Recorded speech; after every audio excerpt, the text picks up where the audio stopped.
another episode of the Business of Business podcast. I'm your host, Roy. We are the podcast that brings a lot of a wide variety of guests that are able to speak to a lot of diverse topics. We just want to give you something to think about. Sometimes we don't know what we don't know, but then also if you do know that is something that you're struggling with or need help, we want to give you some industry experts in order in which to reach out. So without further avail, we're going to jump right in today. We have an awesome guest. I've been waiting for this we've kind of kicked this can down the road. So I've been waiting for this interview for a long time. Ann Holm, she has been in the people development business since 1994. Currently, she's a professional certified coach specializing in executive and organizational development coaching. She is a certified master practitioner of the Myers-Briggs Type Indicator and a world expert on how to use type effectively for personal and team development. She is also a skilled, and this is a good one. We're going to go into this a little bit. She's also a skilled mental fitness coach.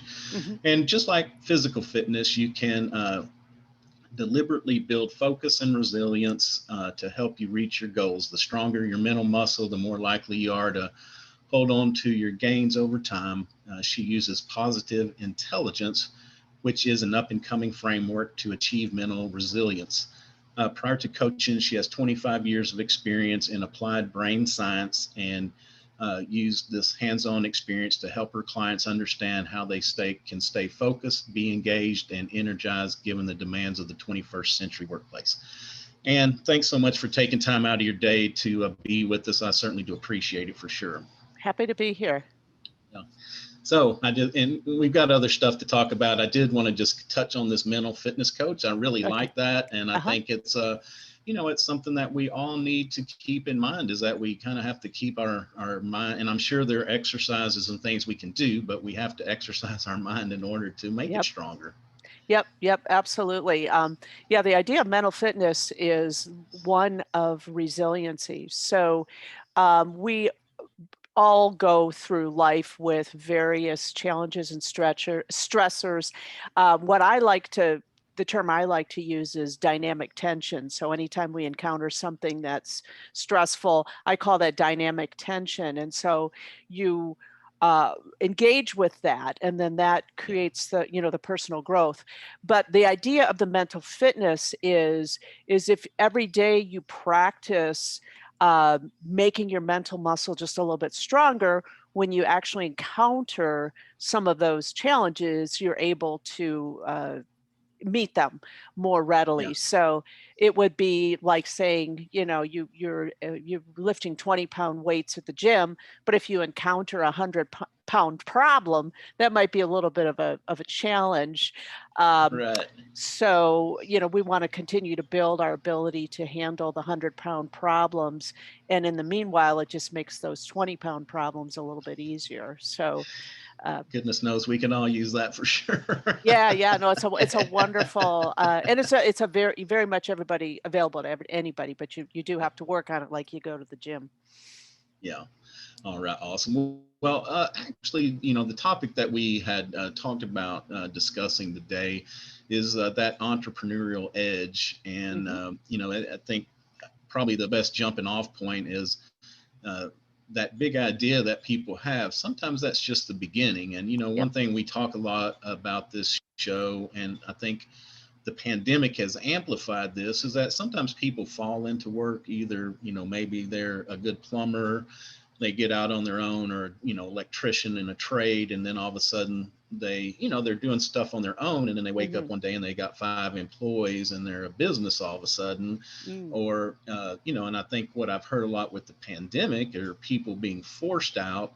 And so maybe they've picked up this side hustle and all of a sudden, it's turned into a nice going concern. And then it's like, sometimes success can lead you to the point of, okay, now what? Where do we go from here? Yeah. Well, and there's a lot to think about in what you just talked about. So the first thing I want to talk about is a lot of times when people have an idea and they're going to start a business or something like that, they kind of sketch it out on the back of a napkin. And if they have a collaborator or two, they get a pizza and a couple of beers and they talk about it and things like that. And the what happens though, as the business starts to grow, which is your greatest hope, is your business is going to grow. A lot of times you haven't put the structures in place to support that growth.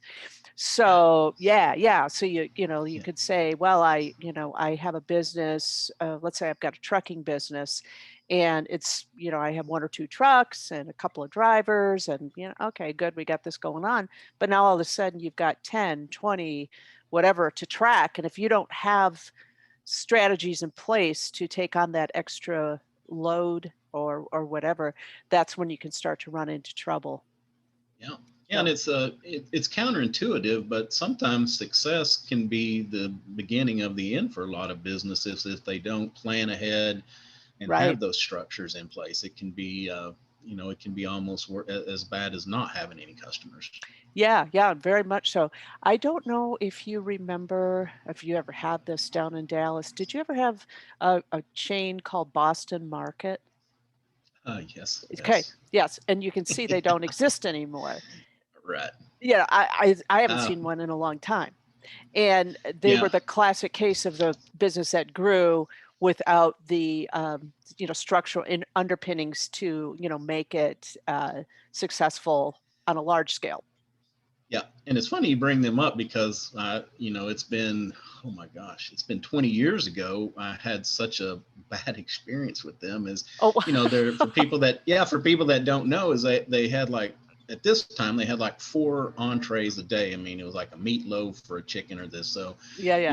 after church one day we rolled in there. It's like 1:30 in the afternoon, and hey, could we? And the kids wanted this and that, and so it's like, well, we don't have any.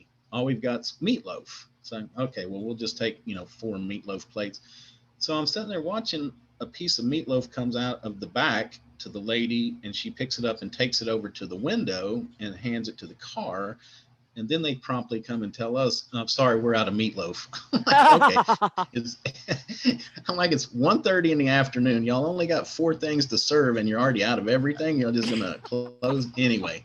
Oh It's just gosh. funny you bring them up because it was such a Yeah. crazy story that I just couldn't believe that they could stay in business, and obviously they weren't able to staying in business. Yeah, it's the one that comes to my mind all the time when I think about, because I remember when they got started, it's like, oh yeah, I go to Boston Market, you get chicken and they got really good sides and blah, blah, blah, blah, blah. And then, then you'd see another one pop and another one pop up, another, franchise or Right. however they would open these stores. And my gosh, it just collapsed, and Right. and that's what can happen when you're successful, but you don't have the structures in place, to support it. Yeah, and I think I don't want to jump ahead of ourselves. Maybe you're going to mention this, but I think it's sometimes in these cases like that, when you grow so much, Hmm. it's not only the physical infrastructure, the computers, the network, and all that, Hmm. but sometimes we outgrow that people structure, that we're not able to educate and bring people online where they can make these crucial decisions. And I hate to pick on it, but let's just go back to my example. Is like, we're getting low on meatloaf. It's noon on a Sunday. Maybe we should just throw some more in the oven. I mean, but there wasn't anybody, that felt like they had that authority to make that decision. So anyway, I just wanted to bring up that, sometimes that people element is an important part of that equation. It's so huge. It's as huge as any of those other structures. And in fact, being in the people development business, that's the stuff I see all the time, which is, Right. you're getting bigger and bigger, but you don't have the leadership to move people in the same direction or to foresee what might need to be addressed or changed. You don't have the managerial protocols. I mean, it's just the bigger you are, the more you have to have your act together with your staff. Um, and Right. what Right. what starts out on the back of a napkin, which is a great idea, can often end up Yeah. just falling apart like a paper Yeah. napkin. Yeah. And I look at some of these pitfalls we run into because, it's easy to lash out at the poor customer service girl who, she just came in there to serve up some food today. She's not in charge of all these Right, things. right. And so, but the approach that I've kind of taken with some companies that I've worked for is it's a total management breakdown, because people only know what we tell them, or they can only do what we allow them to do. So Yep, if we're not training, if we're not giving people the correct authority yep. and trust, I mean, to me, I'm so old, back in my day, they were all small businesses, but it was the owner and a couple trusted people, and the trusted people, they could make in just, pretty much any decision, Yep. customer service wise. But now we've grown to these huge organization, and it just seems like that, that did not follow, where we've given anybody the authority to make their customer happy. That's absolutely, absolutely true, and so, you see this a lot in multiple, multiple businesses, and so Yeah. it's something that, as if an individual or a small business is expecting to grow, that they need to put that on their plate, the strategies of growth and the structures you're going to need, in order, to Yeah. satisfy that growth. So, yeah. Yeah. How do you feel about processes and procedures? Because there's two thoughts. Is some people are like, well, we want to be loose and flexible, but I look at processes and procedures not as stop signs, but more of guardrails. They Yep. kind of keep us between where we need to be, but Yep. we can still allow some flexibility. And that's something that I see a lot with people I work with, is that Hmm. just there's no documentation. So, I mean, Anne knows that, when you come in, you know exactly what you're supposed to do. But when you leave and Judy comes in behind you, it's like, Yep. who knows what Anne was doing every day. Right. Right. You got the job done. And it's not that you weren't doing it, but I don't Hmm. know what system do I need to log to, what report do I pull down. And so, to me, those are the things that it just takes a little time to have a flow chart Yep. and a process. And then Yep. the other thing, the great thing about that is you take the time, typically you will find gaps in this already to, either Anne can Hmm. speak up and say, here's a trouble I have, or you find that big hole. So I kind of get your take on that. Yeah. No, as a matter of fact, this is a great segue into what the Entrepreneur Edge assessment, which I Okay. use, will do, which is it will identify um, the places where you're likely to be very strong in your entrepreneurial adventure. So let's say you're really, really good at your people skills. So you're good at communication and coaching your employees and things like that. Let's just say that for an example. But Mm-hmm. you're short on paying attention to things like details. The procedures that you were speaking about. How do you let the next person know what is expected of them as they take over for you, for instance? Right. And so, when you do something like an entrepreneurial edge, you can start to fess out what it is that is going to be a natural strength for you, and what it is that you might not pay a lot of attention to. And the thing is, you can go along for a little while with just, leveraging your strengths, but at some point, you've got to address the stuff that you kind of you're a little blind to, and Right. and, and so that's what this does. And it'll also help a person develop some specific activities where they can develop those skills. So you don't ever want to look at any of the things that you're doing and say, oh, I'm just not good at details, so that I'm doomed. But you can work on that and Right. understand how Right. important it is to your business. Yeah. Yeah. And sometimes, again, this is my theory. I'll get you to weigh in on it. Is that we don't always have to be the boss of everything, and Yes. not only does it teach us how to delegate, but I mean, if I'm good at sales, then I don't need to hire a salesman and me be the back office runner. I mean, hire for those skills that you need help with, and then do your own thing. And Yep. that goes for HR. Maybe you have the last say on who we hire, but Right, right. you shouldn't be wrapped up in this entire process and get, we need to hire talent that can Yep. really excel in these other areas that we're maybe not our field. Yeah. And, I love what you're bringing up here. You're bringing up the idea of delegating, the Yes. identifying very specific things that need to be done and then delegating. And that is, I think theoretically everybody would say, yeah, let's, delegate. But in Right. reality, we can get in our own way by trying to control too many things or, not empower somebody else to take on some of Yeah. those tasks that need to be done. So, what the Yeah. key to all of this is to really enhance your self-awareness, to know what your tendencies are, to know what you need help with, what you need to delegate, but also, to what degree do you feel like you always have to be in control? To what degree are you a stickler about various things to the point where Yeah. people can't work with you? There's a lot to consider in this whole Right. Right. pile here. Right.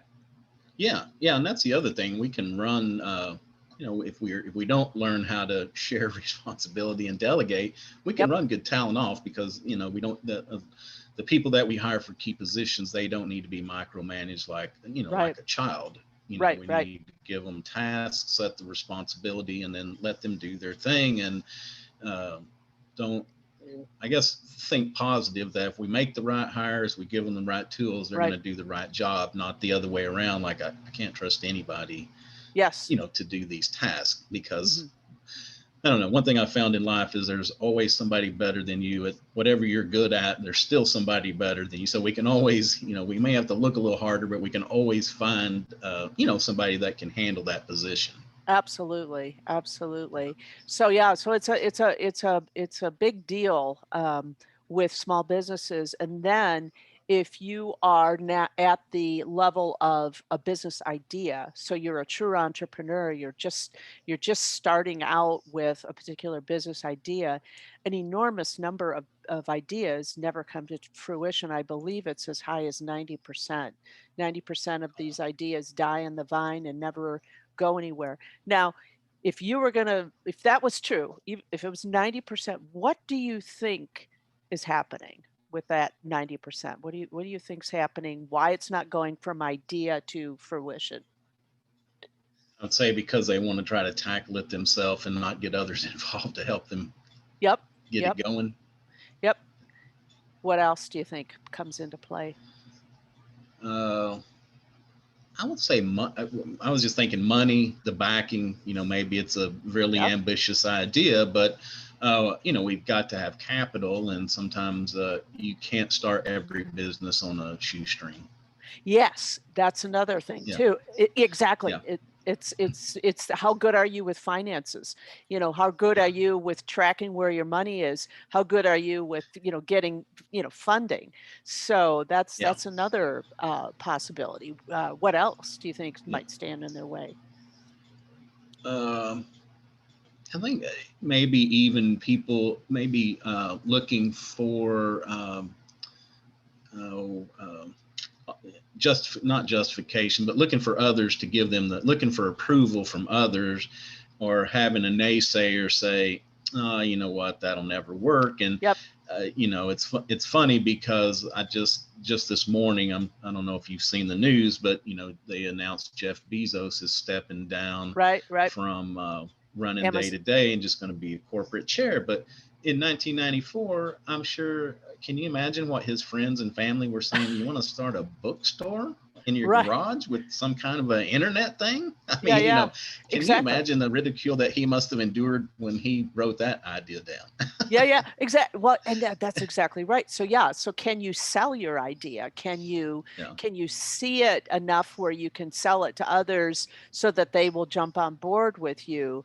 right. Do you have the patience to wait it out? Because a lot of times somebody's great idea Yeah, is the great aha and it's like into the future, but then they don't yeah, know how to, you know, step it back so that they can take the steps to Yeah. make it really Yeah. happen. Yeah. So, the networking, the selling of the idea, the finances, the stick-to-itiveness, are you a person who jumps from idea to idea before you test Yeah. drive an idea? All of those things really get in the way of people who are, trying to make a business idea float.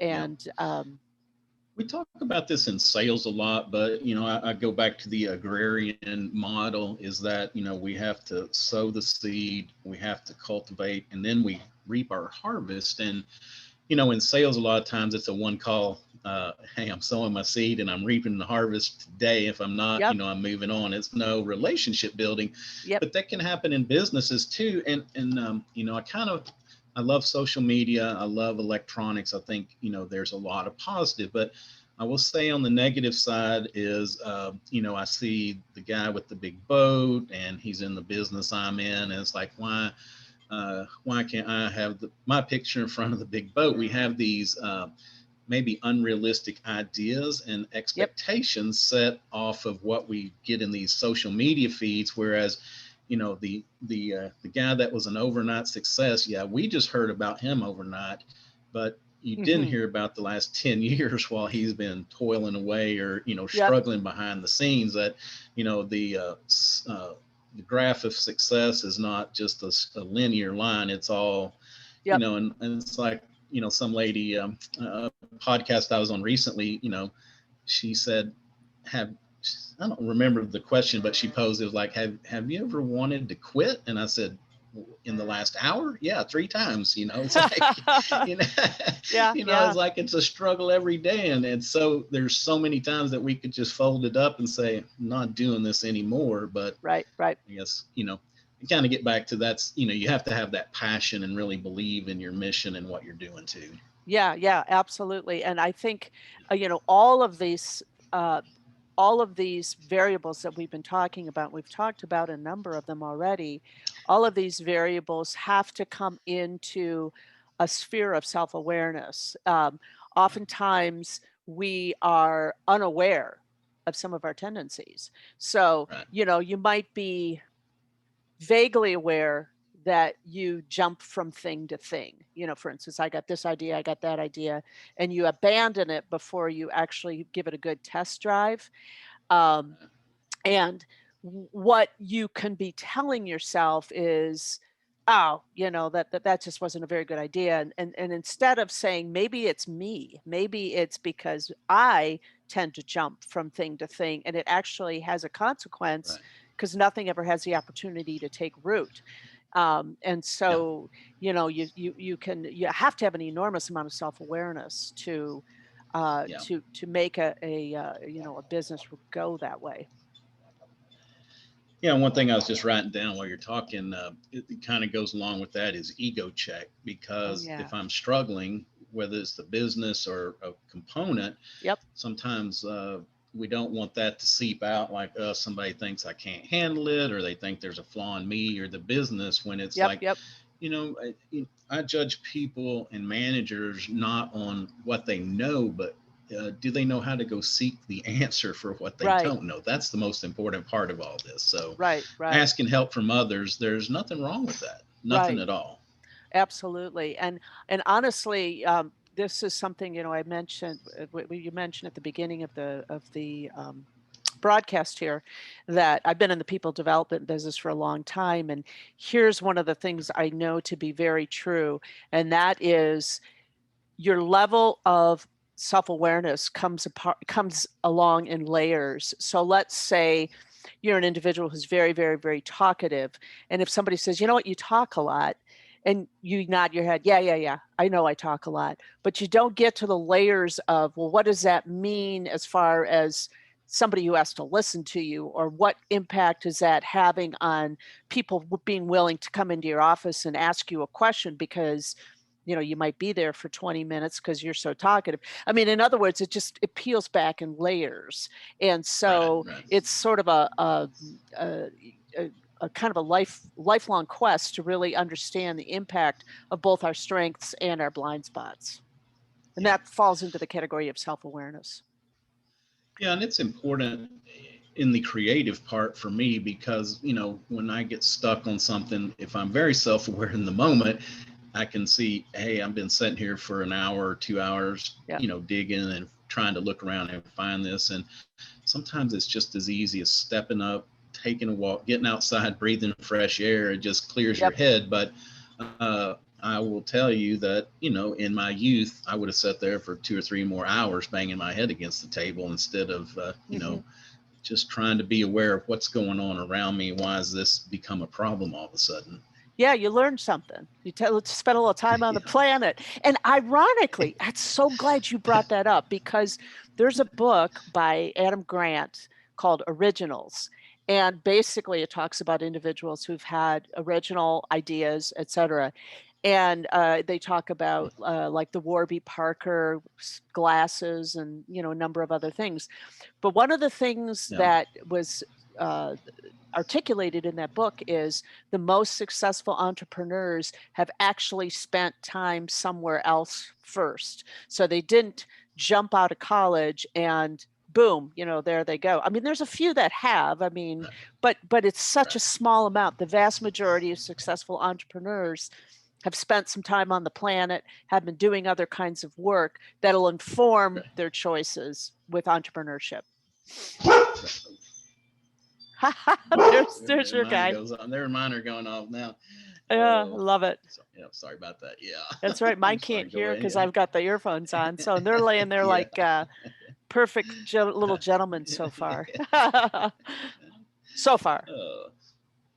Is there, after you do the entrepreneurial edge, is there, I know it's probably looks at a wide range of things, but are there some typical, like a checklist of things that you go down through and say, these are some things that we need to do to avoid, certain pitfalls as we start this journey or as we are in the journey?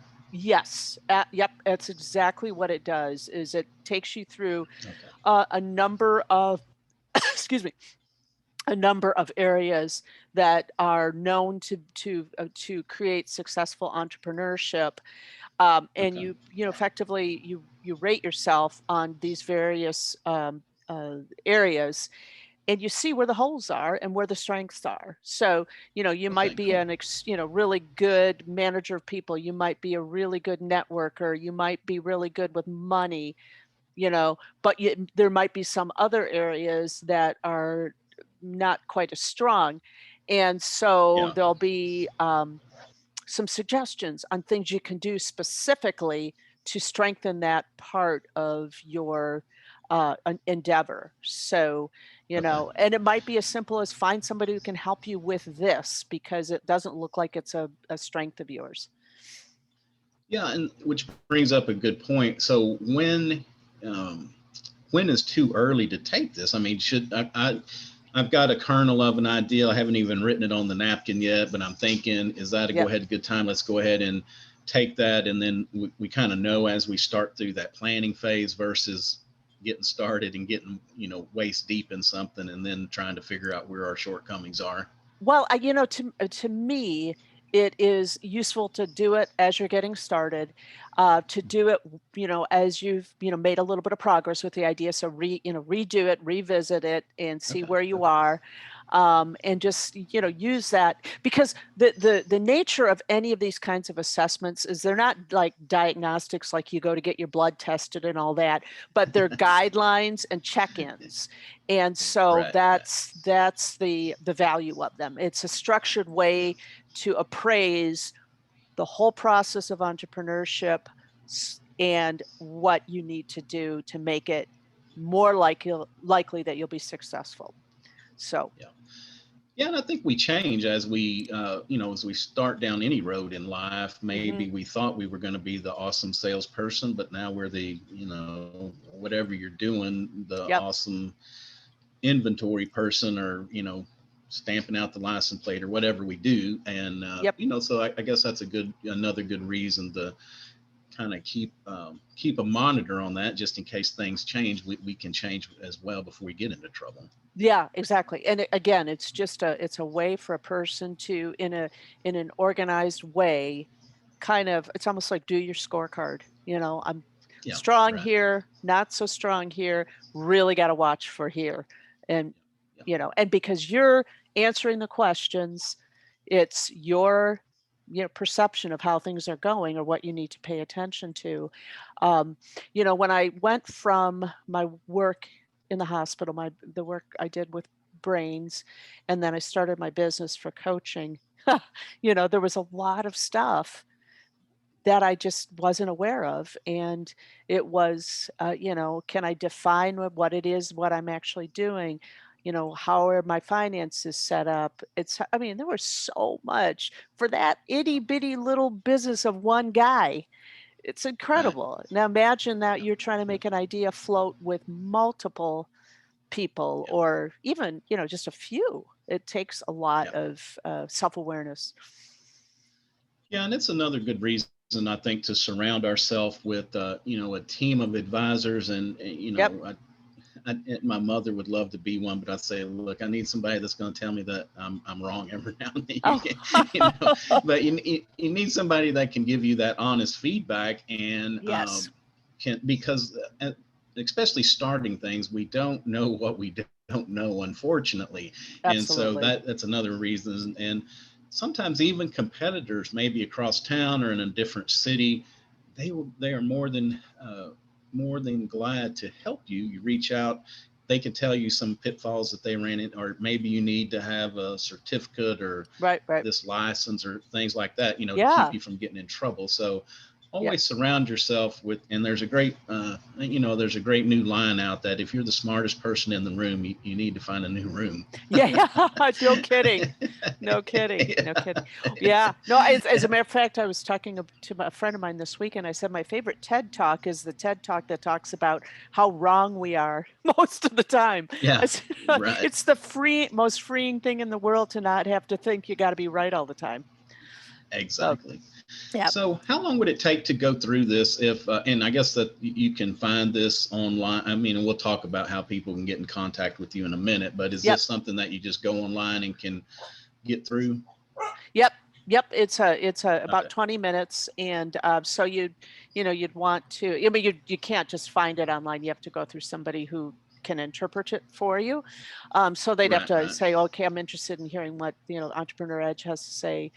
Okay. And so, if they wanted to think about that or pursue that, the first thing that they would do is probably book just a basic initial consultation with me, which is free, and just Okay. talk to me about what it is that you're trying to accomplish, and even to find out if this particular assessment is going to be helpful to you.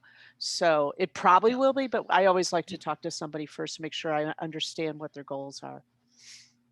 Right. So No, and that's good. I think you bring up another good point about any kind of an assessment, whether it's um, there's a lot out there. I'm not going to try to yeah. name all of them, but it's not taking it that is the hardest part. I mean, we have Yep. to be open and self-aware. It's the interpretation of the Yes. results is that where Yes. we can get in trouble. And again, that's why, going through a professional such as yourself is well worth it to make sure that we interpret, what we're doing Yes. in the correct manner. Absolutely. It's huge. It makes a difference between the thing being somewhat useful and extremely useful or game changing. Is when somebody can Right. help you understand Right. it from the interpretation standpoint, because sometimes some of these online assessments aren't even correct because you Right. haven't even interpreted their question in the way that is supposed to lead to the way it's supposed to be interpreted. So, for instance, if Right. you're talking Right. about like extroversion, if you say, no, I don't need to be the life of the party, in your mind, you could say, all right, well, therefore I'm introverted, but that's not true. They're Right. not so you need somebody to kind of help walk you through the possibility that you're extroverted, but you don't need to be the life of the party. Yeah, Things and it's like because that. that's just sidebars. Like you take these tests and you get the results, but to me, the questions, a lot of them are situational. Is like, there are Yep. times to be an introvert, and there are times that you're the extrovert, and so Yep. it's not always one answer fits all situations. But anyway, I think that Absolutely. the other part of this is um, you've seen enough of these tests to know how I answer it, to maybe also give a little extra insight into some challenges or some Absolutely. positive points that come from that too. Yeah, yeah. There's a couple of assessments, like, I do the emotional intelligence assessment, the gold standard, the EQI 2.0, where you can actually go back and talk about how that person answered it. And so you can say, well, you rated yourself in this way. Tell me more about what you were thinking when you rated yourself. And you may find through that simple discussion that it really is a little bit different for you. Yeah, So right. it's a good conversation around any assessment you take is going to be the game changer part of it. Yeah. So Well, Ann, I want to thank you for taking time. If you've got anything else you want to add quickly, that we're going to wrap it up here. yep, yep. One of my wrap up questions is, so what is a tool that you use in your life? It can be an app, or maybe it's a habit or process, but what's something you do personally or professionally that just adds a lot of value to your day? So actually, and I'm glad we'll be having a chance to talk about it, but the positive intelligence program, which is a daily uh, uh, opportunity to build my mental muscle, is Okay. that, along with, of course, my physical walking every day, and making sure my body is physically healthy. The Right. other is the mental um, strength is super, super important. And you really just have to build it like you would build a muscle at the gym, so that when you need to Yeah. call on it, you've got it. Right. So Okay. Awesome. yep. Yeah, we'll have to. I'm gonna, of course, get with you after the show. We've got a lot of topics we'd like to talk about, so I'm gonna see if I can talk you into coming back, and we can delve more into Okay. the positive intelligence. That sounds very interesting. So, Okay. anyway, well, tell everybody, who is your client, what you can do for them, and of course, how they can reach out and get a hold of you. Okay, so I am an individual who works with emerging leaders, emerging entrepreneurs, people who are looking to level up, is the term that a lot is being used a lot today, but to uncover your potential, so that whatever endeavor that you're taking on, you know what your strengths are, you know what your blind spots are, you have the mental resilience and strength to push through to those higher goals. Anybody who is interested in talking to me can go to my website, annholm.net, ANNHOLM.net, and can book a free consultation, and I'll talk to you about what I can do for you. And if I can't give you what you're actually looking for, I could probably refer you somewhere else. So Okay. I get a number of inquiries, and if I don't feel like I'm the person who you need right now, I'll refer you on. So Okay. Well, that's great. Well, y'all reach out to Ann, no matter where you are in the journey, if you're just starting or if you've gone down the road a little bit, reach out, see how she can be a help, and make your life easier. And maybe we can make your venture more successful as well. So yeah. thanks a lot, Ann. Certainly do appreciate it. Until next time, that's going to be it for the Business of Business podcast. Of course, you can find us at the www.thebusinessofbusinesspodcast.com. We are also on all the major social media, Facebook, Instagram, Twitter, and the recording of this episode, when it goes live, will be up on YouTube as well. So we ask that you check it out. We are on all the major platforms like iTunes, Google, Stitcher, Spotify. If we're not on one that you listen to, please reach out. I'd be glad to see if we can get added to that. So until next time, take care of yourself and take care of your business. Thank you. Mm-hmm. That's, all right. Let's see.